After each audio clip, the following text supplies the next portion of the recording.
Welcome to another edition of Burton Ballers. And so, according to Robbie from Aftv, Chelsea buy the league, but Liverpool do things in the right way. Robbie, today I'm coming for you.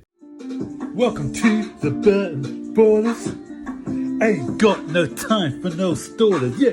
We are the risers, we're not the fallers. Our channel is growing wider and taller. Yeah, we're here to give you the news about your dear beloved Blues, yeah. So if you like this YouTube channel, like, subscribe and turn on that bell. Yeah.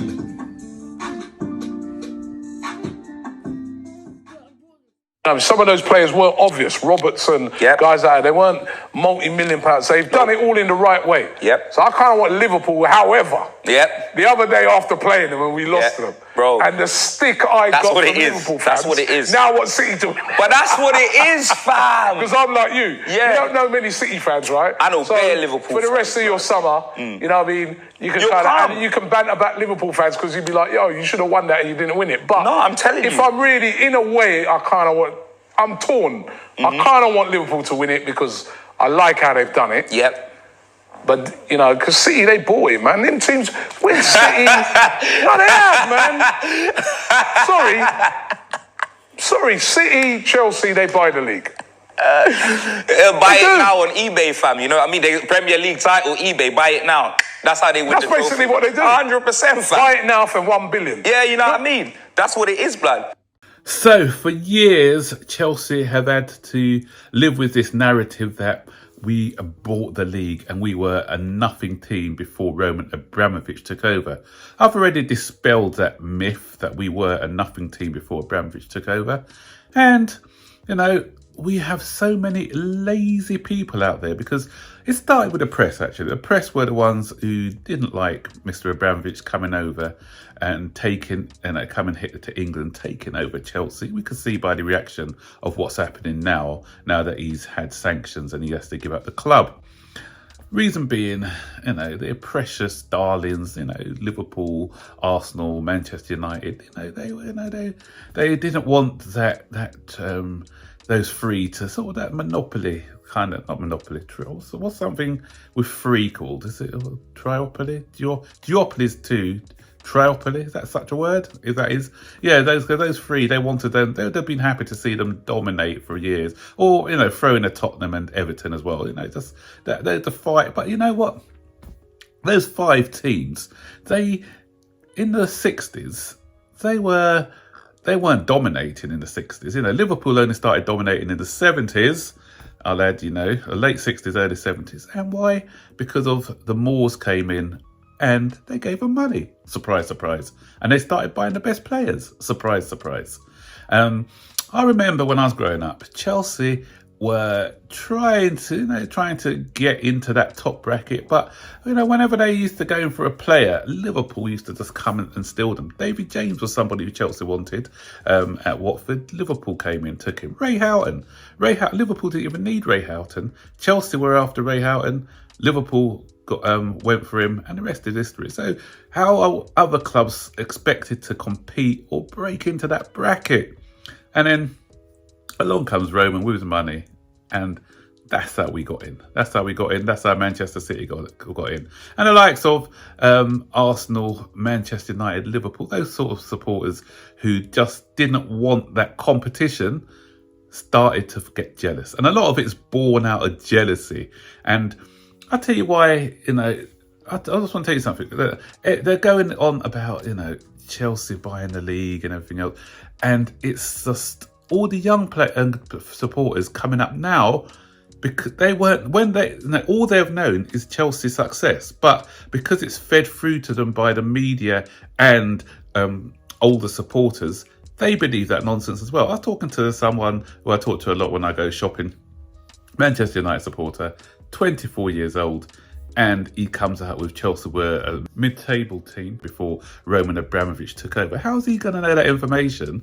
Because A, we weren't, and B, he just hears it from other people. And rather than doing his research for himself, he just follows. And that's what people do. A lot of people, rather than doing their research, they just follow what people tell them like sheep. We've got no critical thinkers in the world today. So, Robbie, I expected a bit of you. You know, you claim to have a lot of knowledge on football, but do your research before spouting nonsense, guy. I've done your research for you, so you watch this video, and I'd love to see your comments, or do a video to counteract what I'm going to be discussing. So, here's some facts for you. You know, as an ex-Liverpool manager by the name of Benitez, he also incidentally managed Chelsea. Facts. These are the facts. So he deals with facts. So I'm dealing with facts, just like Benitez dealt with facts years ago when he was challenging United for the title, you know, a few years back, if anyone can remember those comments. So Chelsea's team, let's go first of all. The team what Abramovic bought and the players that he bought who won the league in the second season. They didn't win the league in the first season, the second season. So I was concentrating on the players that were bought in that title winning side. So I'm not looking at people like Frank Lampard, for instance, Gallas, because they were already at the club before Abramovich took over. So he's Robbie in his video mentioned, you know, Liverpool do buy players, but they buy smart investments, you know, not multi-million-pound players. But let me show you. Petr Cech, how much did he cost, Robbie? £7 million. Glenn Johnson, he was incidentally he was Abramovich's first ever signing. How much did he cost? £6 million. Let's go to Kesman, 5.3 million. Joe Cole, 6.6 million. Wayne Bridge, 7 million. Jurassic Park, Jurassic, was it? No, yeah, Jurassic, £3 million. Thiago, £9 million. So those are just a few players who cost the same amount as Robertson. The most expensive player in that title-winning side was Didier Drogba. He cost them £24 million. And the total spent by Roman Abramovich in that season where we won his first league was £167 million. 0.4 actually, 106. Let's get it accurate. £167.4 million. So that's not billions. So let's go to the Chelsea side now that won the league. We're going to fast forward a few years, you know, because this is when sort of more accurate, because the money started, you know, inflation and everything else. So the side that when Jose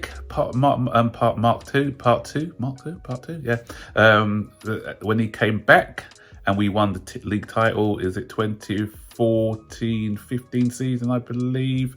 And let's look at some of the players. Again, Courtois was still there. Ivanovic was there now, £7 million. We had Gary Cahill, £7 million. Azpilicueta, £7 million. So, Robbie, smart buys, yeah? If you're using that criteria, some smart buys. You're not throwing big money at players. So, if we look at some of the others, Loic Remy, £10 million. Even Ramirez, £80 million, hardly record breaking. And you know, at the time, Chelsea weren't even breaking records. Manchester United were outspending Chelsea without any success. Matic, we bought him back for £21 million. So the players we kind of invested in were Hazard, £32 million, sold him at a massive profit, £150 million. We had Willian for £30 million, and I think Fabregas, £28 million. So you know how much that side cost, Robbie? £289 million. So let's go to the Conte era then, Robbie. So we've obviously, some players were sold, some players remained. So I'm just looking at the players who we bought in at that time. We bought in Alonso, £24 million. Luiz, £34 million. Kante, £32 million. Pedro for £19 million. And that was the season before. I think that was under Jose. £9 million, Victor Moses. He came back from his loan spell. And Batshuayi for £33 million. So I'm adding in these players because they weren't around the seasons before. So if we factor that in and take away, you know, the cost of the players who left, £352 million, Robbie. Okay, let's go to Liverpool now. Liverpool, you know, that team who you said are doing things in the right way. and investing in the right way. Can I tell you something first of all? Alisson, £67 million. And if I go back to the defence, which I just looked at for Chelsea, of Kortar, Ivanovic, Kortar, Ivanovic, Luis, not David Luis from Atletico Madrid.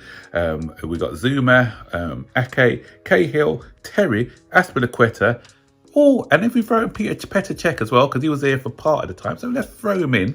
All that comes up to £61 million. So our entire defence was £6 million less than Alisson. Okay, so that's just one player for Liverpool. Let's carry on. Virgil van Dijk, £75 million. Again, a lot more than our entire defence. Lovren for £20 million. People like Wijnaldum, £23 million. Oxlade-Chamberlain from your club, Robbie, £35 million they forked out for him. Mane, £34 million. Salah, £36 million. So they spent a total of £493 million. Have you got that? £493 million is how much this Liverpool, who do things in the right way, invested in their title-winning team. So that's £493 million. That's over £140 million,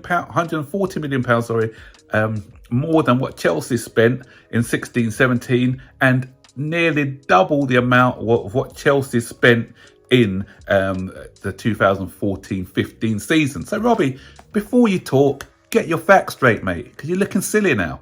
Okay, Robbie, let's look at Arsenal around about the same period as when Jose Mourinho won his third title at Chelsea, when he came back the 2014-15 season. Let's have a look at Arsenal spending back then. Okay, let's see how much they spent.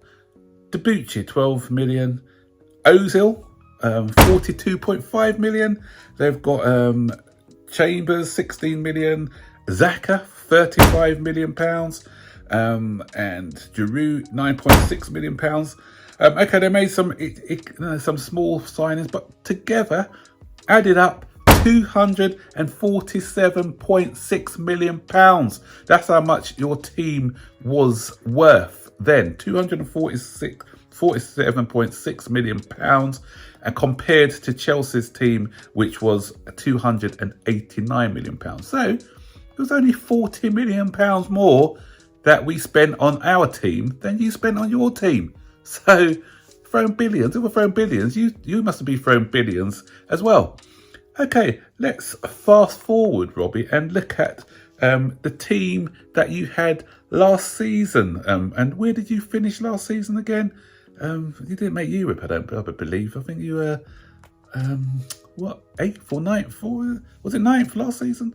Or 8th, I can't remember. But you were outside of the European places anyway. So if we take a quick look at how much you spent on that team, he had some buys like, was it 72 million for Pepe?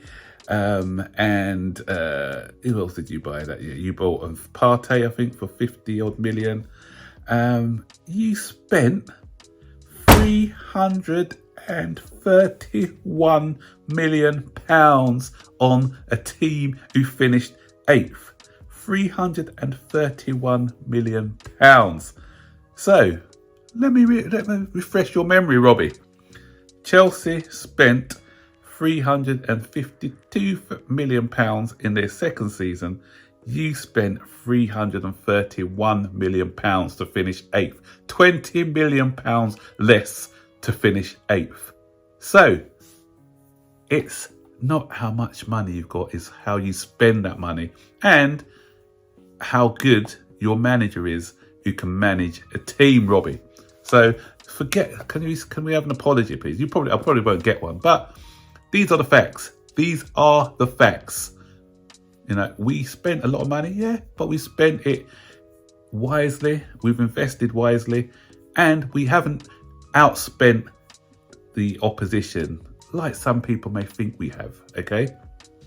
This season, we've spent quite a bit of money, but that's because we were away. We would have 2 seasons. We had a ban, so we couldn't spend that other season. So when you look at it, it was 2 seasons worth of transfer money that we spent. So a manager and a structure are just as important as money, Robbie. That's all I've got to say to you. Hope you respond in the comment section below, or maybe you may make a video. I won't hold my breath though. So guys, what do you think about it? Chelsea fans, Arsenal fans, Liverpool fans, stick your comment in the section below. Love to read them. I'll see you on the next video. So take care. Bye-bye.